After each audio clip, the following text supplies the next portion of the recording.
willkommen, einen wunderschönen guten Abend in der 5. Rauhnacht der 13 rauen Nächte dieser mystischen Zeit. Ich hoffe, du genießt diese Tage, diese Nächte, diese speziellen Nächte, dass du sie auch nutzt, um zu reflektieren. Vielleicht hast du mit mir schon die ersten 4 Rauhnächte zusammen gemacht, dann weißt du ja schon, wie es läuft. Nur die Fragen sind heute neu. Falls du das erste Mal dabei bist, es geht darum, dass in den Rauhnächten wunderbar losgelassen werden kann, reflektiert werden kann, was denn alles im letzten Jahr geschehen ist, an Ereignissen, an Situationen, vielleicht auch an Begegnungen, Herzensangelegenheiten, also da wirklich alles nochmal schön zu prüfen, um dann wirklich mit freien Händen und freier Seele, freiem Herzen ins neue Jahr zu starten, mit etwas mehr Struktur und Klarheit, wo es hingehen soll. Genau in dieser sehr außerordentlichen Zeit, die wir gerade erleben, immer wieder eine wichtige Angelegenheit, um etwas Distanz zu nehmen und zu reflektieren. Auch für dich selber eine wunderbare Möglichkeit, dich weiterzuentwickeln und auch langfristig zu beobachten, was in deinem Leben denn so der Fortschritt und die Weiterentwicklung ist. In dem nächsten Abschnitt findest du dann die konkrete Information, noch einen kleinen Clip im Video zu diesem Rauhritual, welches ich hier vollziehe. Ich habe gerne ein Rauh-Tagebuch dabei, gerade wenn man es über mehrere Jahre hinweg macht, immer wieder die gleichen Fragen bearbeitet und beantwortet, kann man da wirklich über die Jahre die Weiterentwicklung sehen und nochmal zurückblicken, was war denn da genau, wie bin ich da damit umgegangen und wo stehe ich heute. Das ist eine wunderschöne Sache. In diesem Ritual ganz speziell auch, was wir jede Nacht machen, sind die ersten 4 Fragen, wo du reflektierst, was genau in diesem Monat passiert ist. Also jetzt sind wir heute in der 5. Rauhnacht. Das heißt, wir reflektieren den Mai des letzten Jahres, des vergangenen Jahres, was da alles passiert ist. Vielleicht waren da irgendwelche speziellen Ereignisse oder irgendwelche speziellen Begegnungen, Situationen. Dafür ist es auch wunderbar, wenn du deinen Kalender nochmal in die Nähe holst, um da nochmal ein bisschen genauer nachzuforschen, was denn da genau alles passiert ist. Und genau das ist die erste Frage.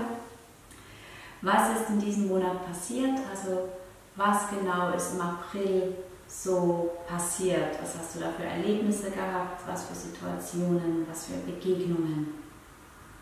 Du kannst dir die Fragen sehr gerne aufschreiben, aber ich werde sie später in der Meditation selber nochmal wiederholen. Mach da ganz, wie es dir angenehm ist. Drück auch ruhig auf Pause und schreib weiter oder hör mir weiter zu, wenn du fertig geschrieben hast. Genau aus diesem Grund habe ich keine Musik unter dieses Video gelegt, damit vielleicht magst du dir selber deine Entspannungsmusik einrichten, sodass du dich da in eine musikalisch angenehme Atmosphäre begeben kannst, ohne diese Unterbrüche, die wahrscheinlich entstehen würden, wenn du dieses Video komplett mit bearbeiten oder dieses Ritual komplett mit zelebrieren möchtest. Gut, auch wieder ein toller Stichpunkt. Die zweite Frage zum Monat ist: Was war gut und welche Erfahrungen, welche Ergebnisse möchte ich davon behalten und im neuen Jahr mitnehmen? Also was war gut im Mai und welche Erfahrungen, welche Ergebnisse möchte ich davon mitnehmen und behalten fürs neue Jahr?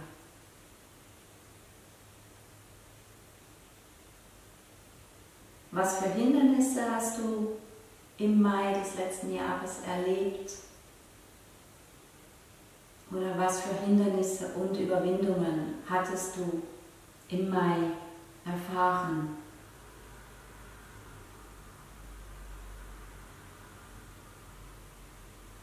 Was soll im Mai des neuen Jahres anders sein als im Mai des vergangenen Jahres?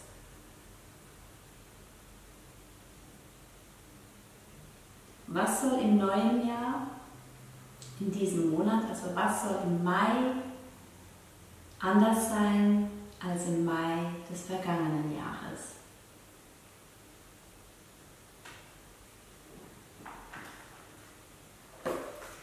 Heute haben wir ein ganz schönes Thema für die 5. Rauhnacht. Das Thema ist, sich bedingungslos am Leben freuen. Gerade in der westlichen Welt neigen wir dazu, uns sehr materialistisch, prestigehaft aufzustellen, unser Selbstwert aufgrund unserer Anstellung zum Beispiel oder unseres Autos, unseres Statuses darzulegen, was meistens nicht so nachhaltig glücklich macht. Einfach mal, aber in welchem Fall auch immer. Stell dir doch mal die Frage, was macht mir Freude? Also was bereitet dir Freude?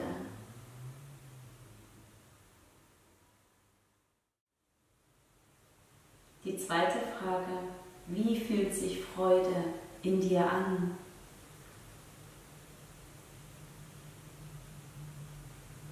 Wie fühlt sich Freude in dir an?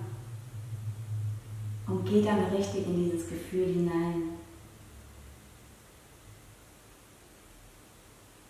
Die dritte Frage, wann habe ich mich das letzte Mal über etwas gefreut, einfach so?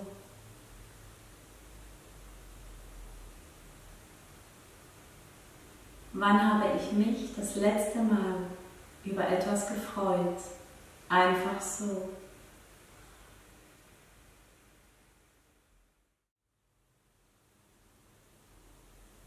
Wie ging es mir in diesem Augenblick und danach?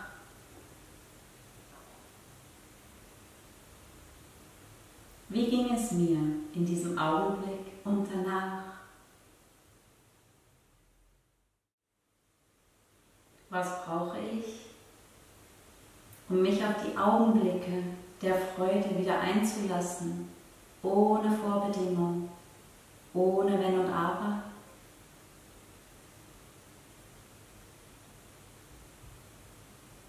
Was brauche ich, um mich auf Augenblicke der Freude wieder einzulassen, ohne Vorbedingung, ohne Wenn und Aber?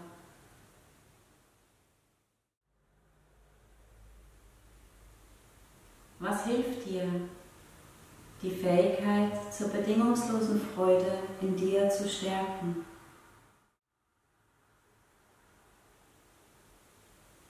Was hilft dir, deine Fähigkeit zur bedingungslosen Freude in dir zu stärken?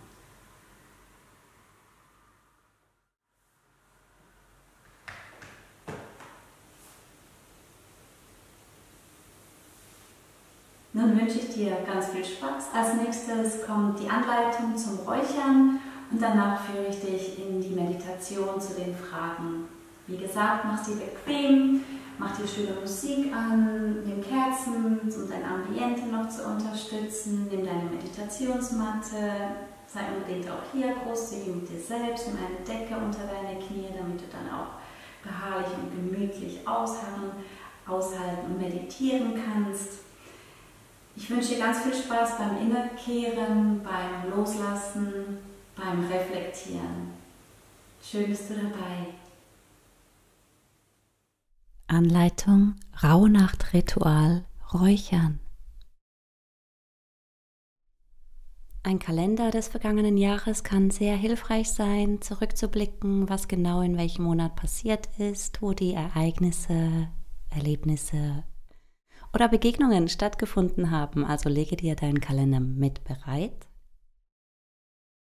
Ich persönlich verwende ein Rauhnacht-Tagebuch. Es ist wunderbar, wenn du dies über mehrere Jahre machst, rückzublicken können, was sich da alles entwickelt hat, wie du dich weiter und dein Leben sich weiterentwickelt hat. Ein Feuerzeug ist natürlich benötigt, um die Kohle zu entzünden. Du brauchst einen Löffel, dein Räucherwerk, deine Kräuter-Rauhnacht-Mischung, deine Kräuter-Räuchermischung. Es gibt ganz viele verschiedene Mischungen, da kannst du dich im Internet oder in Büchern schlau machen. In meiner Mischung ist meistens etwas Weihrauch dabei, Wacholder, Myrte, Myrrhe und noch viele weitere. Aber lass dich da selbst inspirieren und fühle heraus, welche Mischung für dich das genau Richtige ist. Du brauchst eine Räucherschale, eine hitzebeständige Schale, in diesem Falle ist sie aus Ton. Achte darauf, dass sie Füßchen hat, da die Schale während des Räucherns ziemlich warm werden kann.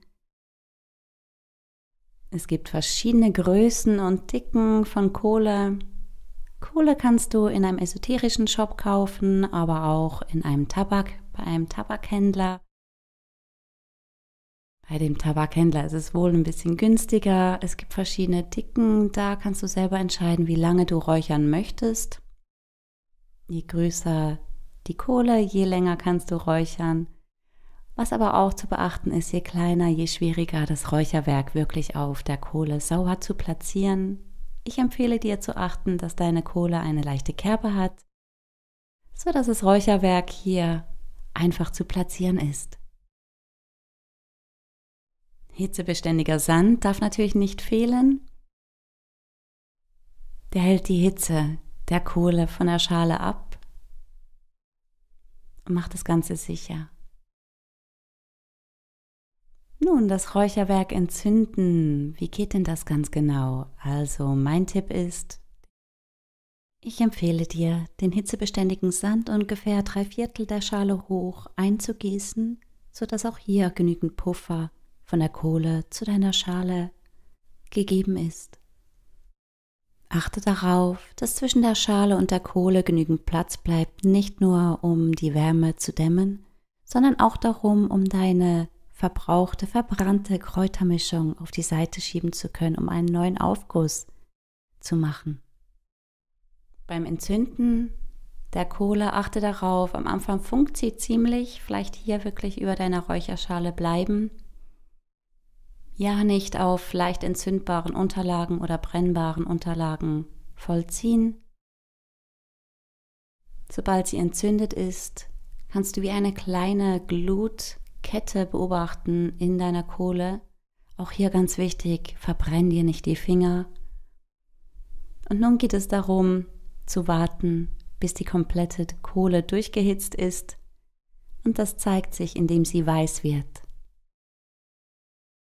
Hier siehst du schon, ein kleinerer Teil wird weiß. Die Kohle fängt an zu glühen, sich zu erhitzen.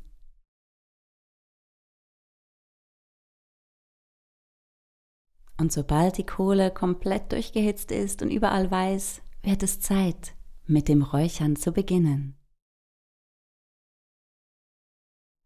Achte immer darauf, dass du nicht zu viel und nicht zu wenig deines Räucherwerkes auf die Glut legst. So ein bisschen in der Mitte, ein kleines Häufelchen ist ideal. Und auch sobald du deinen ersten Guss darauf gelegt hast, nicht mehr darin rumstochern oder nachschieben, sondern diesen Guss für diesen Moment ziehen lassen.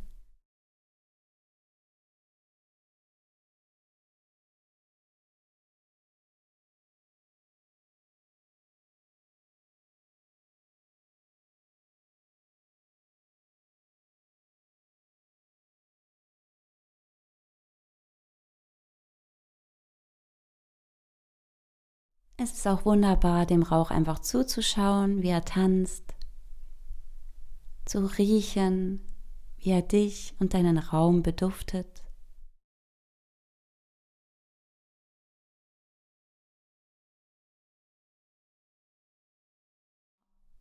Ganz wichtig, mit dem zweiten Aufguss erst beginnen, sobald überhaupt kein Rauch mehr aufgestiegen ist und die komplette Räucherware verbrannt ist.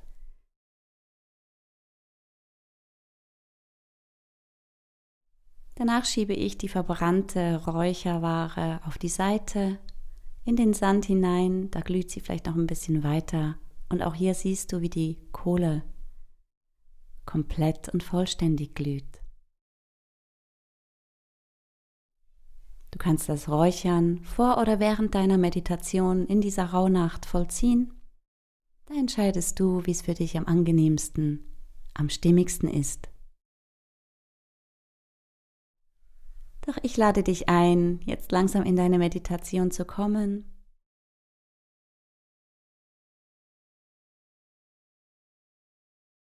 Rauhnacht-Meditation, 5. Nacht, Thema: sich bedingungslos am Leben freuen. Dazu stell dir ein paar Fragen und beantworte sie aus deinem Tiefsten, aus deinem Innersten. Was macht mir Freude?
Wie fühlt sich Freude an?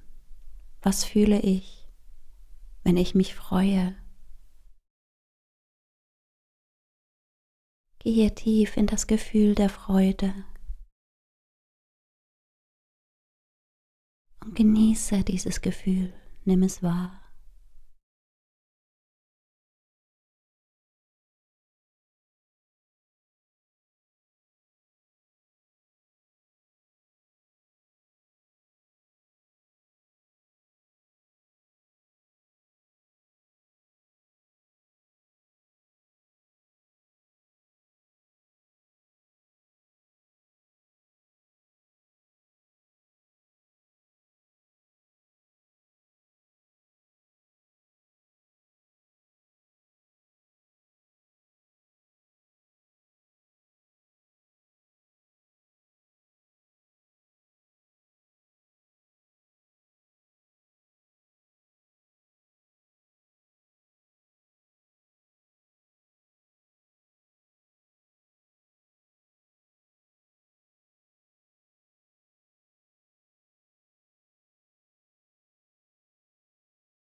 Wann habe ich mich das letzte Mal über etwas gefreut, einfach so?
Wie ging es mir in diesem Augenblick und danach?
Was brauche ich, um mich auf Augenblicke der Freude wieder einlassen zu können, ganz ohne Vorbedingung, ohne Wenn und Aber.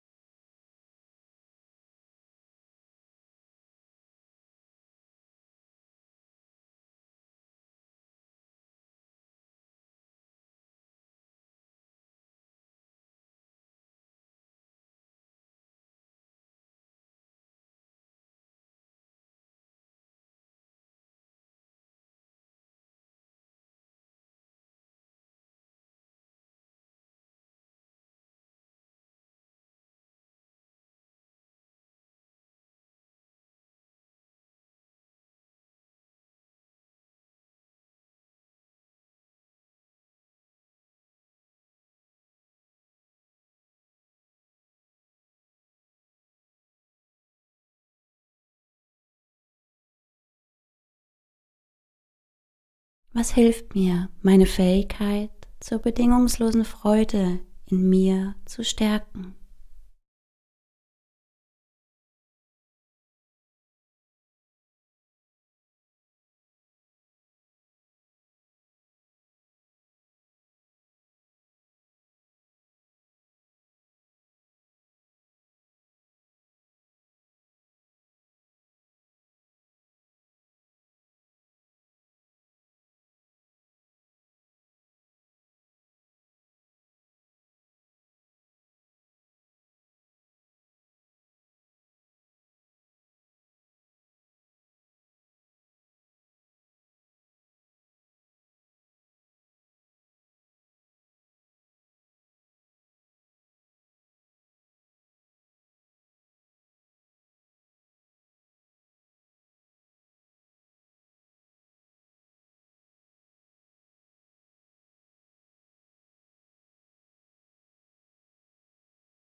Blicke zurück auf den Mai des vergangenen Jahres.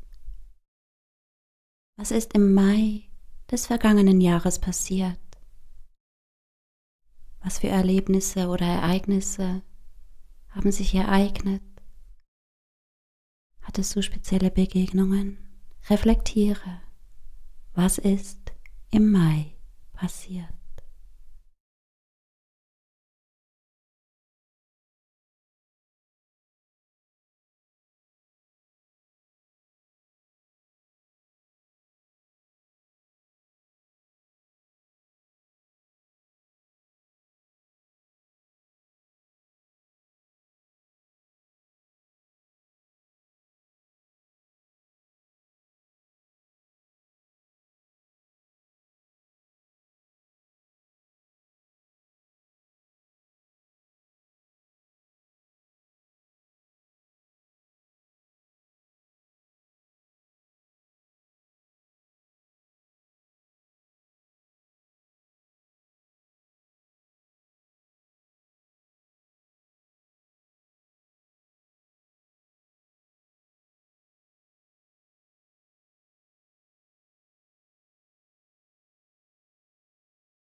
Was war gut?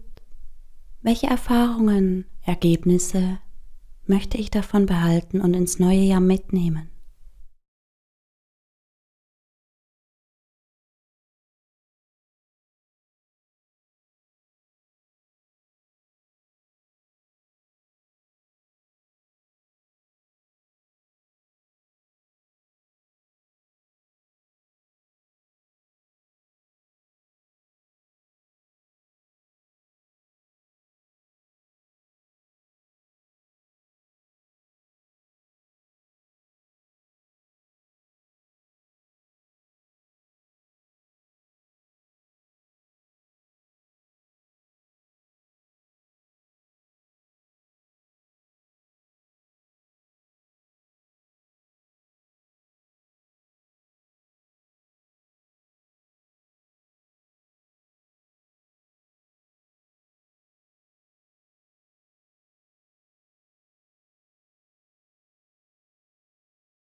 Was für Hindernisse und Überwindungen habe ich im Mai erfahren?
Was soll im Mai des neuen Jahres anders sein als im Mai des vergangenen?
Verweile, wenn du magst, noch einen Moment in deiner Meditation.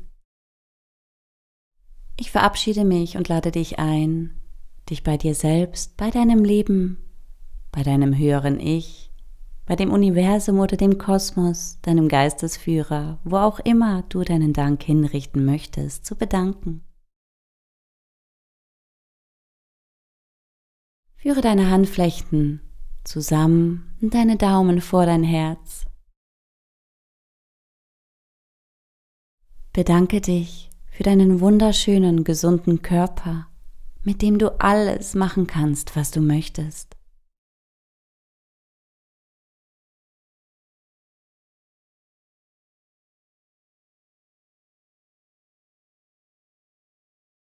Bedanke dich für deinen gesunden und klaren Geist, mit dem du bewusste Entscheidungen fällst und die Konsequenzen abwiegen kannst.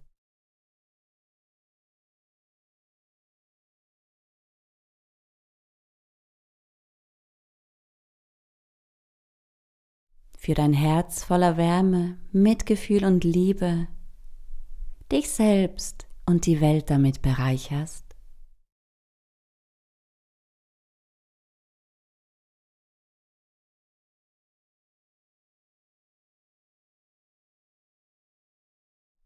Und danke für dein wunderbares Leben in Reichtum und Fülle, voller Möglichkeiten, Geborgenheit und Sicherheit.